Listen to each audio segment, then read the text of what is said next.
आओ बच्चों, एक बार फिर हम एक जंगल की कहानी सुनते हैं। एक हरा भरा और घना जंगल था। उसमें सारे पशु पक्षी मिलजुल कर रहते थे। अभी सर्दियों का मौसम अपने आखिरी पड़ाव पर था और मोनी चिड़िया गर्भवती थी। मोनी चिड़िया के साथ इसी जंगल में एक रानी नाम की मोरनी भी रहती थी। मोनी चिड़िया और रानी मोरनी दोनों बहुत अच्छे दोस्त थे। उनकी दोस्ती की चर्चा पूरे जंगल में थी। रानी, मेरा अंडे देने का समय नजदीक आ गया है। अब मुझे कोई सुरक्षित जगह देखकर अपना घोंसला बनाना होगा। हाँ, मैं भी तुम्हारी मदद करूंगी। काफी दूर जंगल में जाकर उन्होंने एक पेड़ दिखाई दिया।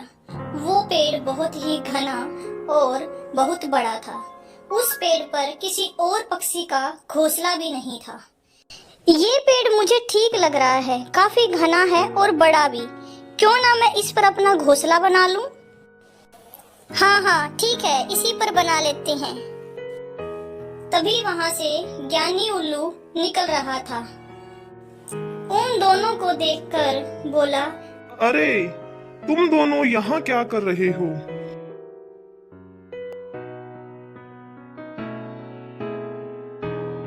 अरे ज्ञानी भैया, मोनी के अंडों के लिए घोंसले की तैयारी कर रहे हैं। बहुत अच्छा है रानी, अपने दोस्त की मदद करनी चाहिए। वैसे भी मोनी की तबीयत अब ज्यादा मेहनत करने की भी नहीं है। मेरे लिए कोई भी काम हो तो बता देना। इतना कहकर ज्ञानी उल्लू अपने घर की तरफ चला जाता है। मोनी और रानी ने मिलकर एक बहुत सुंदर घोंसला बनाया। कुछ दिन बीतने के बाद मोनी चिड़िया ने 3 अंडे दिए। अंडे दिखने में बहुत सुंदर थे। बहन, बधाई हो। अंडे कितने सुंदर हैं।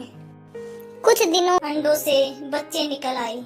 अब मोनी चिड़िया सुबह होते ही खाने की तलाश में निकल जाती थी और दोपहर तक वापस आती थी। जब तक मोनी खाना ढूंढकर नहीं आती, तब तक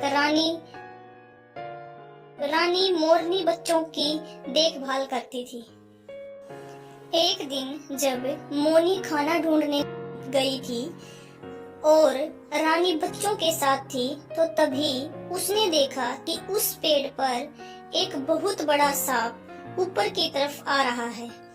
पहले तो रानी बहुत डर गई थी, फिर उसने हिम्मत की और सांप पर हमला बोल दिया और सांप को मार डाला। इस तरह से रानी ने अपनी दोस्त के बच्चों की सुरक्षा की। अब हर रोज का यही काम था। मोनी खाना ढूंढने जाती और रानी बच्चों की देखभाल करती थी। ये सिलसिला ऐसे ही चलता रहा। एक दिन जंगल में एक शिकारी आया जो कि शेर का शिकार करना चाहता था, लेकिन उसकी नजर रानी मोरनी पर पड़ी।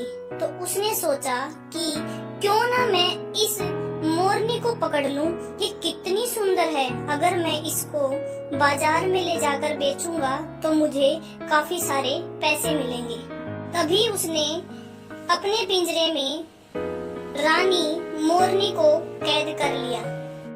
उधर मोनी बहुत परेशान हो रही थी कि आज मेरी दोस्त क्यों नहीं आई। दोपहर तक इंतजार करने के बाद वो रानी मोरनी के घर की तरफ चल पड़ी। तभी वहां जाकर उसने देखा कि मोरनी एक पिंजरे में बंद है। अब मोनी बहुत परेशान हो गई थी। अपने दोस्त के लिए वो क्या करे, कैसे उसको आजाद करे, ये सब सोच कि तभी अचानक उसकी नजर एक लकड़हारे पर गिरी। लकड़हारे भैया, मैं आपको नहीं जानती हूँ, लेकिन आज मेरी दोस्त बहुत मुसीबत में है। कृपया आप हमारी मदद कर दें। लकड़हारा बेचारा गरीब बेशक था, लेकिन वो दिल से बहुत दयालु था। जब उसने पिंजरे में कैद मोरनी को देखा तो उसको बहुत दया आ गई। तो उसने मोनी चिड़िया को बोला कि हाँ चलो मैं आपकी मदद करता हूँ। ऐसा कहकर वो रानी के पास चला गया और उसको पिंजरे से आजाद कर दिया।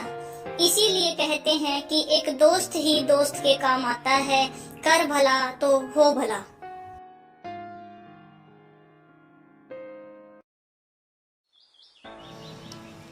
हीरापुर गांव एक जंगल के पास बसा था। जंगल बहुत बड़ा और घना था। गांव के लोग इस जंगल से लकड़ियां चुनकर लाते और उन्हें बेचकर अपने घर का गुजारा चलाते थे। इसी गांव की 3 औरतों का आपस में मेल जोल था। वे तीनों साथ ही जंगल जाती और साथ ही लकड़ियां चुनकर वापस गांव लौटती थी। एक बार की बात है, वे तीनों औरतें जंगल में लकड़ियां चुन रही थी। वे आपस में भी बातें कर रही थी। पहली औरत बोली, मेरा बेटा बहुत गुणवान है, बहुत संस्कारी है, वह पढ़ने में बहुत तेज है, अपनी क्लास में प्रथम स्थान पर आता है। दूसरी औरत बोली, मेरा बेटा भी बहुत संस्कारी और गुणवान है, खेल कूद में वह हमेशा फर्स्ट पोजीशन अर्थात प्रथम स्थान पर आता है। तीसरी औरत ने कुछ नहीं बोला, वह चुपचाप लकड़ियां चुनती रही। उसने अपने बेटे के बारे में कुछ नहीं बताया। उसे चुप देखकर पहली औरत बोली, बहन तुम भी अपने बेटे के बारे में बताओ। बेटे के गुणों के बारे में बताओ ना। तीसरी औरत बोली, बहन मेरा बेटा तो सीधा साधा है, उसमें तुम्हारे बेटों जैसे कोई भी गुण नहीं है। ऐसे ही बातचीत करते करते शाम हो चली थी। तीनों औरतों ने लकड़ियों को इकट्ठा किया और उनके गट्ठर बनाई और गांव की तरफ लौट चली। रास्ते में उन तीनों के बेटे मिले। पहली औरत का बेटा अपनी माँ के पास आया और बोला, माँ जल्दी घर जाकर कुछ खाने का बनाओ, मैं अभी आता हूँ। इतना कहकर वह खेलने चला गया। दूसरी औरत का बेटा आया और बोला, माँ मुझे कुछ पैसे दे दो, मुझे पकोड़े खाने हैं, मौसम कितना अच्छा हो रखा है आज। अब बारी तीसरी औरत के बेटे की थी। उसने माँ के सिर पर रखे बाहरी गट्ठर को देखा तो वो बहुत परेशान हो गया। उसने माँ से गट्ठर लिया और अपने सिर पर रखा और बोला, माँ इतना काम करने की क्या जरूरत है।